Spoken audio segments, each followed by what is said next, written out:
संध्या गहराने को थी जब विद्या के पति जयदेव अपने काम से वापस आए और विद्या ने घर का दरवाजा खोलते हुए देखा। उनके साथ एक अजीब सा दिखता आदमी था, बहुत मैला सा बदन और गले में एक लंबा सा कुर्ता पहने हुए। विद्या ने कुछ पूछा नहीं, पर कुछ पूछती हुई निगाहों से अपने पति की ओर देखा। जयदेव हल्का सा मुस्कुरा दिए, फिर विद्या से नहीं उस आदमी से कहने लगे, यह बीबी जी हैं, बहुत अच्छी हैं, तुम मन लगाकर काम करोगे तो बहुत खुश होंगी। घर के भीतर आते हुए जयदेव ने बरामदे में पड़ी हुई एक चटाई की ओर देखा और उस आदमी से कहने लगा, तुम यहाँ बैठो, फिर हाथ पैर धो लेना। और घर के बड़े कमरे की ओर जाते हुए विद्या से कहने लगे, तुम चाहती थी कि काम के लिए कोई ऐसा आदमी मिले जो खाना पकाना भले ही न जानता हो मगर ईमानदार हो। विद्या ने कुछ घबराई सी पूछा, इसे कहाँ से पकड़ लाए हो? आहिस्ता बोलो, जयदेव ने कमरे के दीवान पर बैठते हुए कहा और पूछा, मनु कहाँ है? खेलने गया है, अभी आता होगा। लेकिन यह आदमी, विद्या कह रही थी जब जयदेव कहने लगे, मनु से एक बात कहनी है। यह बहुत सीधा आदमी है लेकिन डरा हुआ है, खासकर बच्चों से डरा हुआ है। एक मेरे दफ्तर के शर्मा जी हैं, उनके पास था। वे इसकी मेहनत की और ईमानदारी की तारीफ करते हैं, लेकिन उनके बच्चे उनके बश की बात नहीं है। उनके 5 बच्चे हैं, एकदम से शरारती, इसका कद जरा लंबा है। वे इसे शुतुरमुर्ग कहकर परेशान करते थे। उनकी शर्मा जी की पत्नी भी तेज मिजाज की हैं। यह कितनी बार उनके घर से भाग जाता था, लेकिन कहीं ठिकाना ना था। वे फिर से पकड़कर इसे ले जाते थे, लेकिन यह कुछ सीख भी पाएगा, विद्या कह रही थी। जब जयदेव कहने लगे, ऊपर का काम तो करेगा, घर की सफाई करेगा, बर्तन करेगा, सिर्फ मनु को अच्छी तरह समझा देना कि वह इससे बदसलूकी न करे, फिर देखेंगे। अब एक प्याला चाय दे दो, उसको भी चाय पूछ लेना। विद्या कमरे से लौटने की हुई, फिर भीतर के छोटे कमरे में जाकर एक कमीज पाजामा निकाल लाई और हाथ में साबुन का एक टुकड़ा और एक पुराना सा तौलिया लेकर बाहर चटाई पर बैठे हुए उस आदमी से पूछने लगी, तुम्हारा नाम क्या है? उसने जवाब नहीं दिया और विद्या कुछ खामोश होकर कहने लगी, देखो आंगन में उस दीवार के पीछे एक नल है, वहाँ जाकर नहा लो अच्छी तरह साबुन से और यह कपड़े पहन लो। वह आदमी सिर झुकाए बैठा था। उसने एक बार डरी डरी सी आंखों से ऊपर को देखा, पर उठा नहीं, न विद्या के हाथ से कपड़े लिए।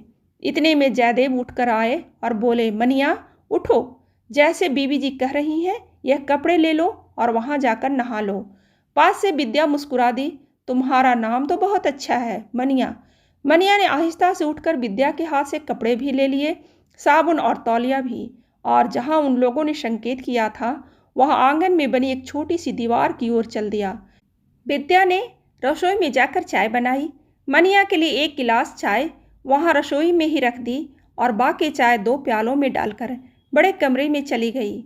और फिर जब मनिया नहाकर कमीज पजामा पहनकर रसोई की तरफ आया तो विद्या ने उसे चाय का गिलास देते हुए एक नज़र हैरानी से उसकी ओर देखी और हल्के से मुस्कुराते हुए बड़े कमरे में जाकर जयदेव से कहने लगी, जरा देखो तो इसे, आप पहचान नहीं सकेंगे, वह अच्छी खासी शक्ल का है और भरी जवानी में है। मैं समझी थी बड़ी उम्र का है। और कुछ ही दिनों में विद्या इत्मीनान से अपने पति से कहने लगी, एकदम कहना मानता है, कुछ बोलता नहीं, लेकिन दिन भर घर की सफाई में लगा रहता है। मनु से थोड़ी थोड़ी बातें करने लगा है। वह इसे अपनी किताबों से तस्वीर दिखाता है तो वह खुश हो उठता है, लेकिन एक बात समझ में नहीं आती, अकेले में बैठता है तो अपने से कुछ बोलता रहता है, लगता है थोड़ा सा पागल है। घर की दीवार से सटा हुआ एक नीम का पेड़ था, वहाँ मनिया जब भी खाली होता उस पेड़ के नीचे बैठा रहता। उस वक्त अगर कोई पास से गुजरे तो देख सकता था कि वह अकेला बैठा आहिस्ता आहिस्ता कुछ इस तरह बोलता था जैसे किसी से बातें कर रहा हो, और वह भी कुछ गुस्से में। विद्या को उसका यह रहस्य पकड़ में नहीं आता था, और एक दिन पेड़ के मोटे से तने की ओट में बैठकर विद्या ने सुना, वह मनिया एक दुख है और गुस्से में न जाने किससे कह रहा था, सब काम खुद करती है, साग सब्जी कैसे पकाना है मुझे कुछ नहीं सिखाती, आटा भी नहीं मलने देती। विद्या से रहा नहीं गया, वह जोर से हंस दी और पेड़ की ओट में आकर कहने लगी, मनिया तुम खाना पकाना सीखोगे? आओ मेरे साथ।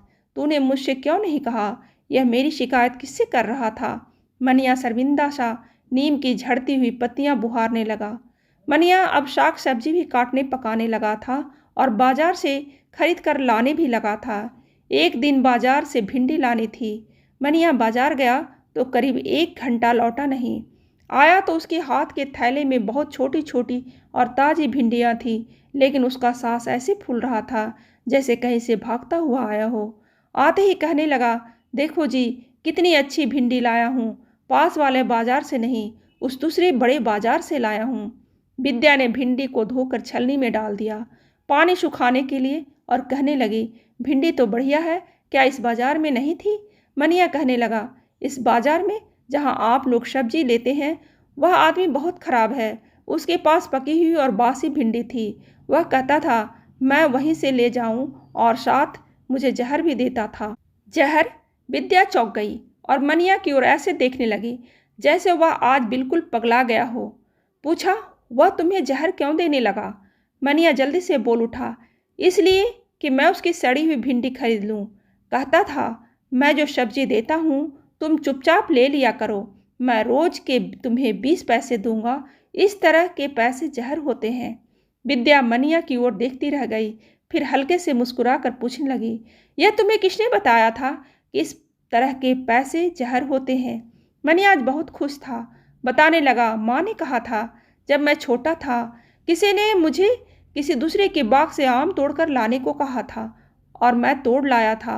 उस आदमी ने मुझे 50 पैसे दिए थे और जब मैंने माँ को दिए तो कहने लगी, यह जहर तू नहीं खाएगा। जाओ उस आदमी के पैसे उसी को दे दो और फिर से किसी के कहने पर तू चोरी नहीं करेगा। और विद्या चुपचाप उसी को देखते रह गई थी। उस दिन उसने मनिया से पूछा, अब तुम्हारी माँ कहाँ है? तुम उसे गांव में छोड़कर शहर में क्यों आए हो? मनिया माँ के नाम पर बहुत देर चुप रह गया। फिर कहने लगा, माँ नहीं है, मर गई। मेरे गांव में कोई नहीं है। दिन गुजरते गए और विद्या को लगने लगा जैसे मनिया को अब इस घर से मोह हो आया है, खास कर मनु से, जो उसे पास बिठाकर कई बार कहानियां सुनाता है।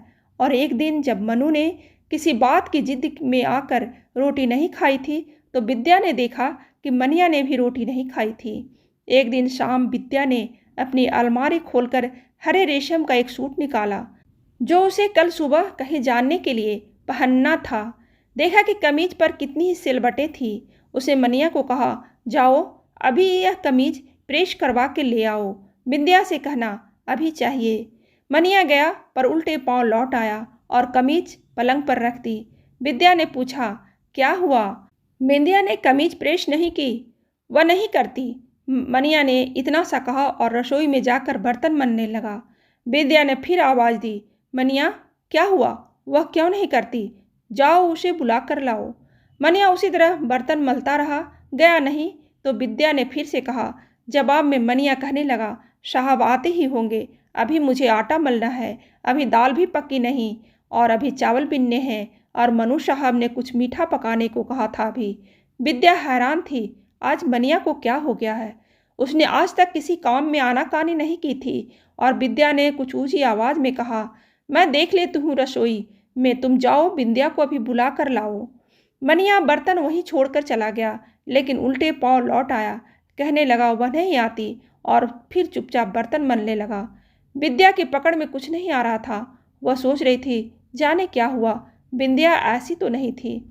इतने में दरवाजे की ओर से विद्या की पायल सुनाई दी और वह हंसती हंसती आकर कहने लगी, आप मुझे कमीज दीजिए, मैं अभी प्रेस किए लाती हूँ। पर हुआ क्या है? विद्या ने पूछा तो विद्या हंसने लगी। मनिया से पूछो, वह तो कुछ बताता नहीं, विद्या ने कहा और भीतर जाकर कमीज ले आई। उसने फिर मनिया की ओर देखा और पूछा, बोलो मनिया, क्या बात हुई थी? तू तो कहता था वह प्रेस नहीं करती और देखो वह खुद लेने आई है। मनिया ने न इधर को देखा और न कोई जवाब दिया। बिंदिया हंसती रही और फिर कहने लगी, बात कुछ नहीं थी। यह जब भी आपके कपड़े लेकर आता था मैं इसे मजाक से कहती थी, देखो इतने कपड़े पड़े हैं, पहले यह प्रेस करूँगी फिर तुम्हारे कपड़े, अगर अभी करवाने हैं तो नाच कर दिखाओ। और यह हंसता भी था, नाचता भी था और मैं सारा काम छोड़कर आपके कपड़े प्रेस करने लगती थी। आज पता नहीं क्या हुआ, मैंने इसे नाचने को कहा तो यह वहाँ से भाग आया। मैंने मजाक से कहा था, अब मैं कमीज प्रेस नहीं करूँगी। विद्या चुपचाप सुनती रही, फिर कहने लगी, और क्या बात हुई? विद्या हंसते हंसते कहने लगी, और तो कोई बात नहीं हुई। आज तो इसे मेरी माँ ने एक लड्डू भी दिया था खाने को, लेकिन यह लड्डू भी वहाँ छोड़ आया। तुम काहे का लड्डू इसे खिला रही थी? विद्या ने मुस्कुरा कर पूछा तो बिंदिया कुछ सकुचाती सी कहने लगी, मेरी सगाई हुई है, माँ ने इसे वही लड्डू दिया था। बिंदिया यह कहकर चली गई। कमीज प्रेस करके लाई, फिर से जाती बार मनिया को कहती गई, अरे तू आज किस बात पर उठ गया? पर मनिया ने उसकी ओर नहीं देखा, खामोश दूसरी ओर देखता रहा। रात हुई, सबने खाना खाया। मनु ने रोज की तरह मनिया को बुलाकर कुछ तस्वीरें दिखाई, पर मनिया सबकी ओर कुछ इस तरह देखता रहा जैसे कहीं बहुत दूर खड़ा हो, दूर से किसी को पहचान ना पा रहा हो। सुबह की चाय मनिया ही सबको कमरे में देता था, सूरज निकलने से पहले, लेकिन जब सूरज की किरण खिड़की में से विद्या की चारपाई तक आई, तब भी कहीं मनिया की आवाज़ नहीं आ रही थी। विद्या जल्दी से उठी, रसोई घर में गई, पर मनिया वहाँ नहीं था। जयदेव भी उठे, देखा कुछ परेशान हुए, पर विद्या ने कहा, आप घबराइए नहीं, मैं बाहर नीम के पेड़ तले देखती हूँ, वह जरूर वहीं होगा। और जिस तरह एक बार आगे विद्या ने हौले से जाकर पेड़ के तने की ओट में होकर मनिया को देखा था और सुना था, वहां गई तो मनिया सचमुच वहीं था, अपने में खोया सा, कहीं अपने से बाहर, बहुत दूर, और कांपते से होठों से बोले जा रहा था, जाओ तुम भी जाओ, तुम भी अलसी हो, तुम वही हो अलसी, जाओ जाओ। विद्या ने मनिया के करीब जाकर उसके कंधे पर हाथ रख दिया और आहिस्ता से कुछ इस तरह बोली जैसे नीम के पेड़ से नीम की पत्तियां झड़ रही हो। अलसी कौन थी? वह कहाँ चली गई? मनिया की आंखें कुछ इतनी दूर देख रही थी कि पास कौन खड़ा था उसे पता नहीं चल रहा था, पर एक आवाज़ थी जो फिर से उसके कानों से टकराती रही थी। कौन थी अलसी? मनिया अपने में खोया सा बोलने लगा, वह मेरे साथ खेलती थी, हम दोनों जंगल में खेलते थे, कहती थी नदी के पार जाओ और उस पार की बेरी के बेर तोड़ कर लाओ। मैं नदी में तैर जाता था और दूसरे किनारे पर से बेर लाता था। वह कहाँ चली गई? विद्या की आवाज़ हवा के झोंके की तरह उसके कान में पड़ी और वह कहने लगा, अलसी का ब्याह हो गया, वह चली गई। विद्या ने मनिया के कंधे को झकझोरा, कहा, चलो उठो। मनिया ने एक बार विद्या की ओर देखा, पर कहा कुछ नहीं। उसी तरह वह फिर से देखने लगा। विद्या ने एक बार फिर पूछा, अलसी ने जाते समय तुम्हें कुछ नहीं कहा था? मनिया अपने बदन पर झड़ती हुई नीम की पत्तियों को मुट्ठी में भरता हुआ कहने लगा, आई थी ब्याह के लड्डू देने के लिए।